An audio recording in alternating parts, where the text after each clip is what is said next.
what Plan B is. You can't tell from this. I don't know if you have experience with it. I probably don't. Exposure to it. I really don't. All right.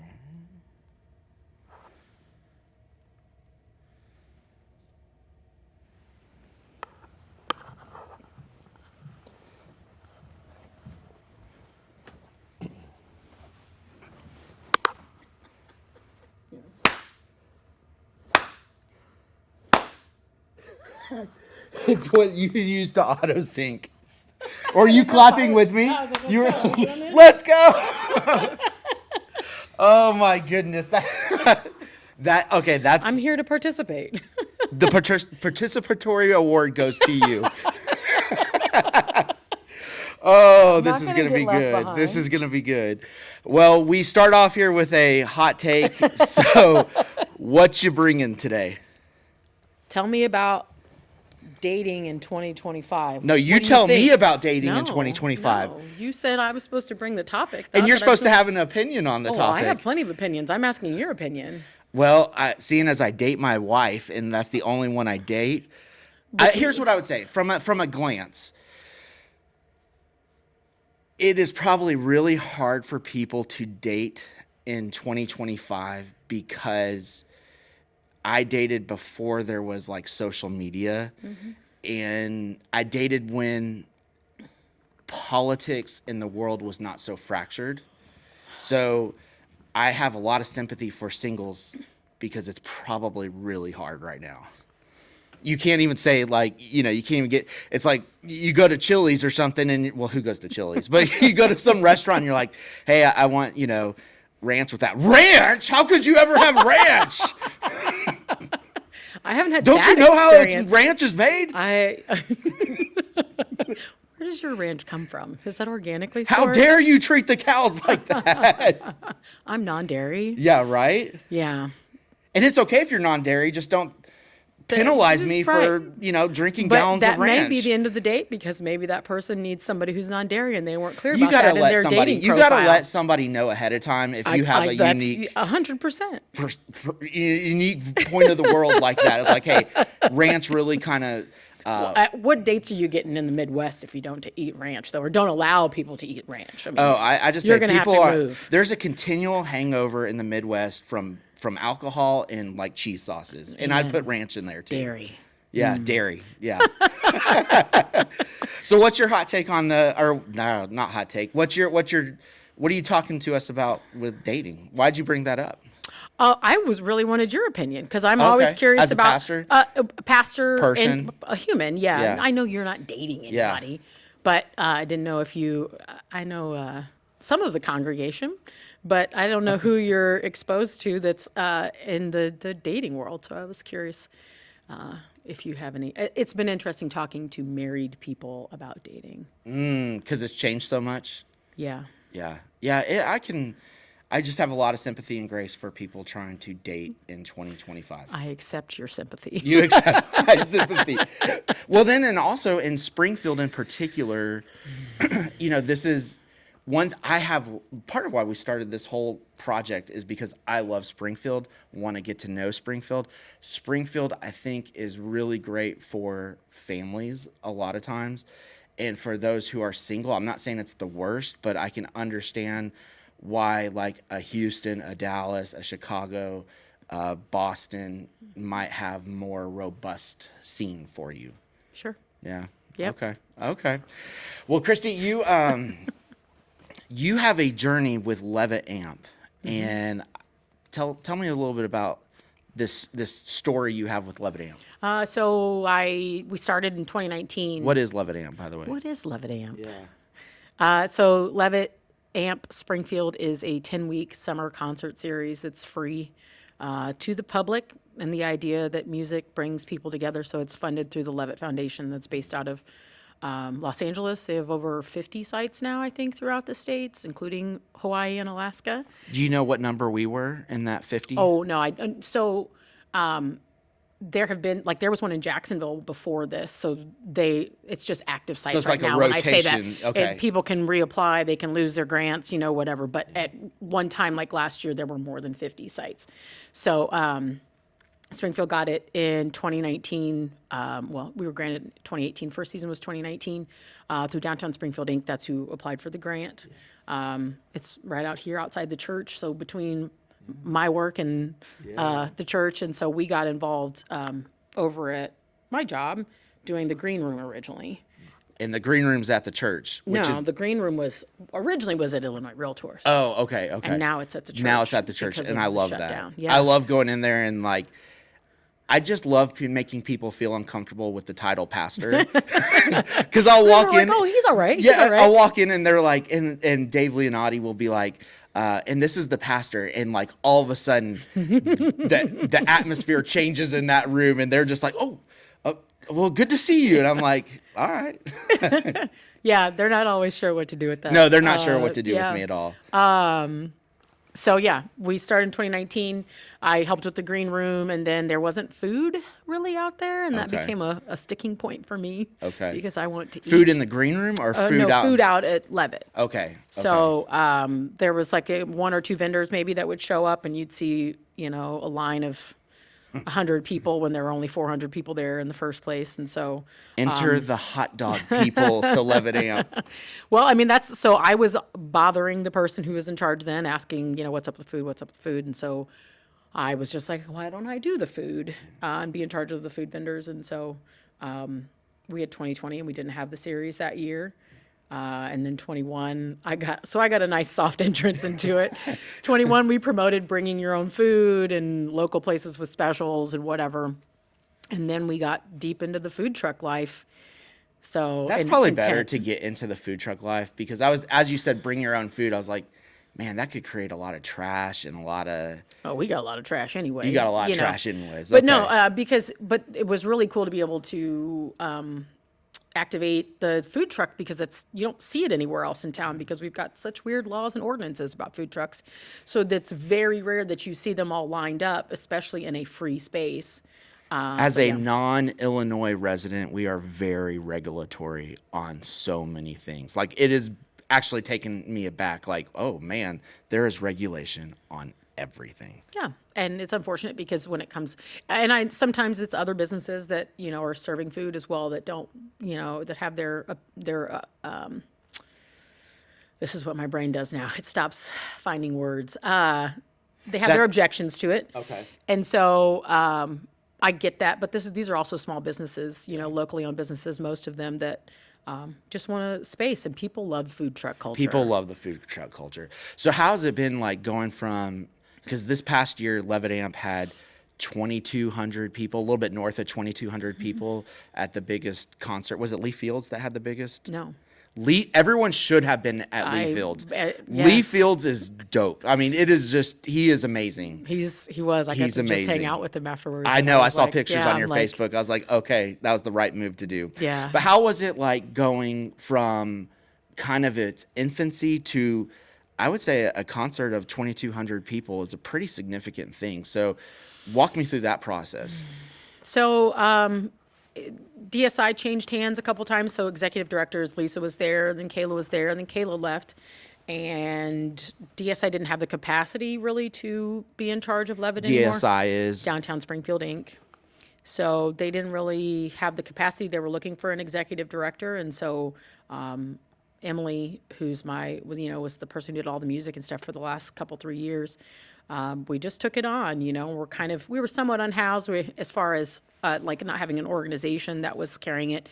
So Downtown Springfield Heritage Foundation was the financial partner, but not the operational partner. Okay. So we just took on operations. And then in 23, when Kayla was still there with the executive director as DSI, we talked about changing what we were doing with marketing because it was just so much with their staff doing it. And so we hired a marketing team, a marketing pair. Okay. So that was a huge That was one of the shift big for shifts. us. Yeah, so we were averaging maybe 1,100 people prior to that. And then I called a couple of women that I know that are local that have been doing those kinds of projects, and I was seeing them at the shows, and I know that they have a heart for Springfield. And they did what they were supposed to do. Y'all went from Microsoft Clippy to Canva or Adobe. Yeah, so that was a huge part of it, and then having a great designer. Dan's been designing since before I was in charge of it. And so having a clean, consistent like aesthetic, I think is a big deal. So people will notice it right away. Somebody else had designed the logo. Brian from Dumb Records actually designed that initially. Oh man, so that's Dan's awesome. just kind of tweaking the colors in it, but we just kept ourselves consistent.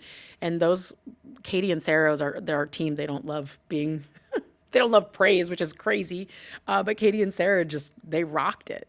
They got us our mind wrapped around doing social and targeted ads and stuff that I don't love doing the last year, but being able to reach out to communities that maybe otherwise weren't hearing about us, that was our whole goal. Yeah, marketing is clearly one of those things that helps get the word out. What's kind of been maybe your biggest joy with Levitt AMP over these past few years? There's a lot of joy involved because I wouldn't do it if I wasn't enjoying it. But it's look at the connections that this church has and that you have made just from being out there. So like the kids are always like the clincher, just watching these kids run around and parents not freak out that we're their kids. And That is such a good image. Yes. dancing and playing with each other, and there's dogs, and I think there was a cat, there was a bird, like, and the whole point, like the whole leverage of the Levitt Foundation and these sites is that it's about bringing people together through the power of music. And Emily being able to cultivate and curate this lineup that had predominantly local openers. Then you mix in like the dance and the just all of these local groups that were able to be exposed to it and who could perform. And then bringing in national, international acts, different genres. That's part of the grant requirement. Like you can't just bring in country music every week and the guy that plays up the street all the time. And it was talent, though. It didn't matter what the genre was. The people who were performing were talented artists. Did you have people say no? Like, do you have to withstand a lot of no's when you're asking people to come to Levitt AMP? Based on our budget, maybe. Like that was a complete coming together of the universe. Was it really? Yeah, because he was in the area, and we'd made contact with another foundation, or they'd made contact with us, just trying to be helpful. That had some longer reach. And we got him, I think not enough people know about Lee Fields. It was, I listened to his songs for at least 2 or 3 weeks after that. I was like, I met him in the green room and didn't quite really know what to think of him because he was very unassuming. He didn't have a large personality, or at least in that moment. And I probably caught him in a different moment. No. But then he stepped on stage and Boom. It was so electric in that crowd. It was amazing. And he's 73. I know. I think. And so I picked up, or I was transporting his manager or whoever it was. I don't know his exact title, but he wasn't a performer. And I was like, do I need to have, and I really only asked because Cedric Burnside had been here and he wanted a chair. Is that a musician? Yeah, he played the Sonia Massey night. So he was, I don't know if you're here. He did blues, but he did. Well, that was dope. If you missed that, Was it? He did the first part of his set acoustic, so that's why he wanted a chair, and then he did the rest of it with his band. It was we didn't know he was going to do that. It was so cool. I asked if Lee wanted a chair, only trying to prepare for like if he wanted any sort of I don't know. It wasn't about him being 70, Right? And the guy was like, no, like. You'll be shocked. I was like, no, I'm not going to be shocked. Like, I know he can do it. That boy can dance. Whoa. Talk about an entertainer. And He is an entertainer. Yeah. I mean, I went back and watched his YouTube clips from, 15, 20 years ago.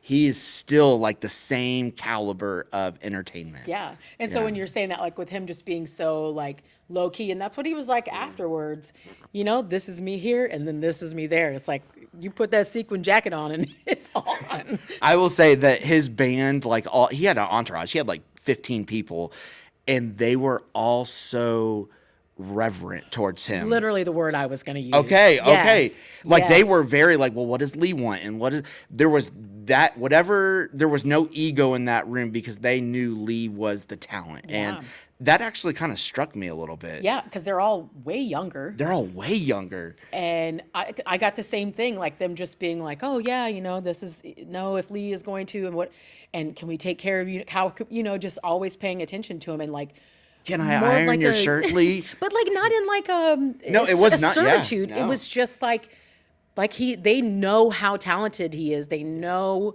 the years, the decades he's spent in the business, and that his talent is extremely underrated. But that like Sharon Jones was part of kind of the Daptone Records, and like that I think they were on the same label, but I know they were friends. Same sort of sound, same sort of energy. If you can ever watch Sharon I don't know Jones. who a Sharon Jones is. I need to Sharon look her up. Jones is the unheard of Tina Turner. That woman, The unheard of Tina Turner. I saw her at the pageant in St. Louis, and she had to be in her 60s at that point. I mean, and when I talk about Tina Turner, just that whole thing, the shimmy dress, like going for it. And so We need you to do that again. nobody needs to see it. That's hilarious. And Sharon Jones passed several years ago, but I know that they were kind of just in the same vein. So like the Daptones, Dap Kings, Daptone Records, they do those house bands. So a lot of those guys, one of those guys had played with Sharon at that show that I was at because we were talking about it and figured it out. But they're all just really talented musicians, and they recognize that about each other. And so I think they play kind of within their record label. But the check 'em out. the talent level for Levitt AMP is getting back to that. very high, very high. And Yeah. so kind of Levitt AMP happens downtown at the Y Block, right by the governor's mansion. And you are passionate about downtown. So like I am passionate. I think I told you before we came on, passionate about pickleball, passionate about church/God, passionate about downtown. So it's always interesting to get people's takes on downtown. So here's what I would ask, a two-part question. Do you think downtown is flourishing? And if it is not flourishing, what is missing to make it flourish? Well, no, it's not flourishing. I've been downtown, working downtown, living-ish downtown since I got out of college, since like 2004, mostly. And downtown, so it was flourishing a lot on bars. There were some good Is the restaurants. bar culture still flourishing here? No, No. we're maybe at like a third of the number of bars that were down here. Okay. And I mean, I was making money hand over fist at a couple Were of you these in the places. bars? I Were was you a bartender working? for 12 years. You were a bartender for 12 years? That's how I know a lot of these people. Oh, okay. One side of the bar or the other. No, that's not flourishing. And some of that is, so people my age, downtown was where you went out. Downtown who? That was where you went out. Okay. Friday night, well, every night back then you could go out whenever. But weekends, Thirsty Thursdays, you were like in the downtown area. As we got older, and this is my opinion, as we got older, the bars in like the south side, the north side, there were no bars on the west side. Like they all started opening up and we started buying homes. People my age, so I'm 44. We started buying homes in those areas. DUI laws got stricter, which is not a bad thing. No, it's not. And so It's a good thing. people started staying closer to home. But those bars back were there when we were in our 20s, but they were not places that you wanted to go. They were weren't- dive bars. They were dive. They were sketchy. They were older people. There were problems, whatever. Well, so then we started going to those bars. People stopped coming downtown. All of a sudden, people were scared to come downtown. People were so worried about parking when we didn't have any problem parking. Parking is such a myth of a problem in downtown. It's not a problem. I agree. It's not a problem. I agree. Somebody Parking- else sat in that seat just this week and was like, parking is a problem. Like, it is not a problem. It is not a problem. If you go to Chicago, that's a hurdle. Here, it is easy. Right. And Now, they might not tell you when they're going to charge on a meter. But you're not going to get a $200 parking That's ticket. very true. I've actually never gotten a parking ticket here, and I don't plan to have one anytime soon. But and I have to walk a couple blocks. So like maybe 3 of our blocks equals 1 Chicago block. That's right. You know, so it's just, it's very Springfield. So of us, outside of the unfortunately. bar scene, what do you think is, or like There when were I say state bar workers. scene, okay, So there were state workers. There were more people working downtown. okay, So they were eating more downtown, visiting more downtown, all of that. But I don't know. I haven't owned a business down here. I've worked in a lot of them. But the money has been leaving downtown. You know, people being willing to spend money has left downtown on any sort of anything. So if there's no money, you know, people can't survive, can't keep their businesses open. And unfortunately, I'm from here, and I don't like saying it about where I'm from, but like we have a real air of mediocrity here, where it's like in downtown specifically. in the city as a Okay. whole, where Okay. it's like I feel like we like things just how they are. Yeah, that's human nature, and specifically, I can see that here in Springfield as But well. it permeates into people's ability to start something new and sustain a business.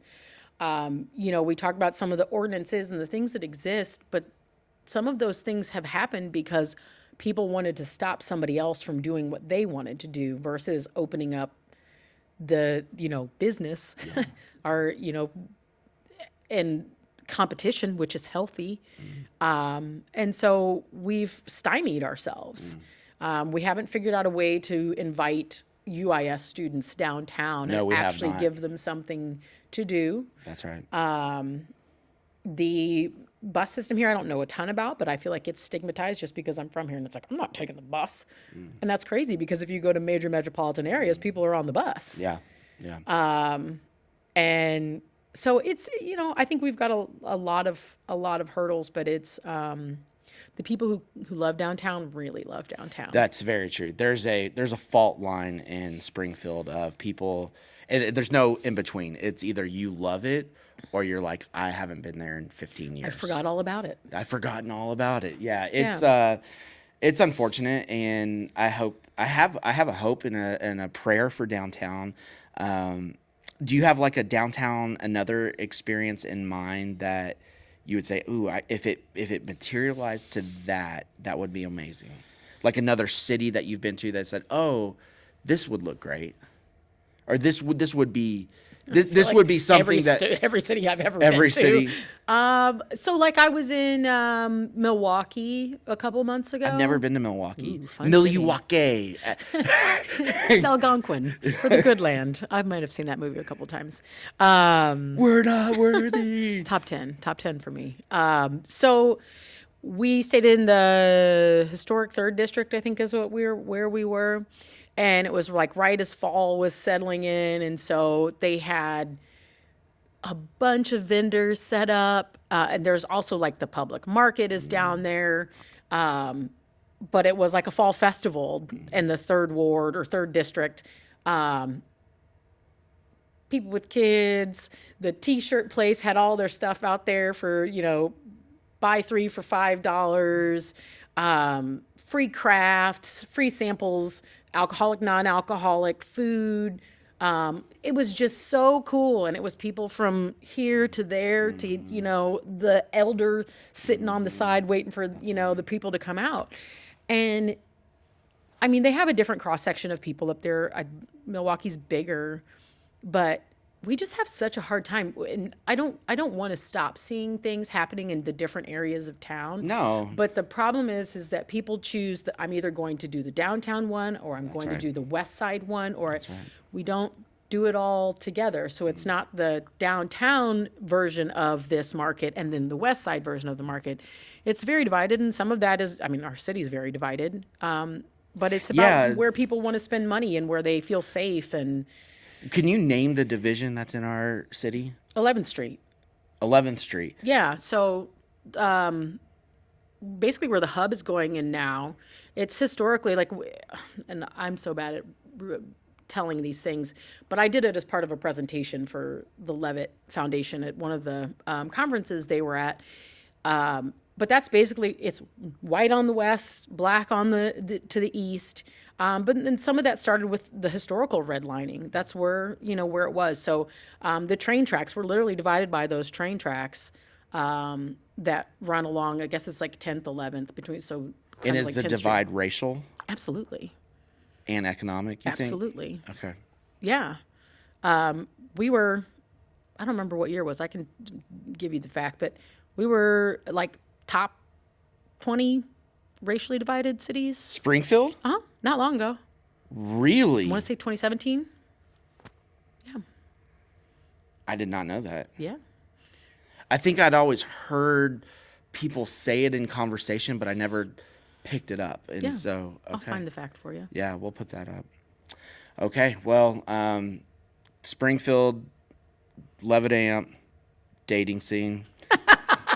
But to your point, what you were saying, what is Levitt about? That's one of the reasons why we had, we were talking about the targeting with the social media, but also we had like grassroots. We had Faith Coalition for the Common Good. Their Intusaki Women's Group is going out there and they're canvassing the east side of town. The who? So it's Faith Coalition for the Common Good. Right. They have an Intusaki Women's Group. Intusaki. Yeah, it's a national program where Okay. it's helping women grow their leadership abilities, and they host a conference. They go to conferences, and just I can't speak totally to what all they do, but They that were group instrumental. In particular was who was going out and canvassing, going door to door with our door hangers, and encouraging people from the east side of town and from underserved communities in general, because it moved off the east side of town and started to move like up Wabash to areas that they know are underserved, making sure that they knew that. And that was one of the partnerships with SMTD that they started running routes to make sure that people could get down to Levitt. And that's so What is SMTD? the bus. The bus station. Yeah, Okay. Sangamon Mass Transit District. Okay. So it's that was the whole purpose, like, and why we're in the center of the city instead of somewhere else. We have to use an unutilized space. That's Yeah. part of getting the grant. But one reason why we're not talking about like, well, let's move it out to name some space out That's right. west. That's right. It's because we're centralized and because we're accessible for all kinds of people. It is beautiful to see a wide tapestry of people come to Levitt AMP. It is like It's a joy. It's like nothing else you see in this city. I look forward to it Ever. every summer. Yeah. Every summer. I'm just lucky I got to be part of it. So And you did an amazing job. thank you. Partnerships You were like part with of a you team. You guys, were and part of a yeah, team. man, like I'm so grateful that people got it and that the Levitt Foundation had the vision to know that it's something that people would get, and that I was allowed to keep it rolling. Good job, Christy. Hey, thanks. I learned a lot. In that one. That's good. I gotta get you.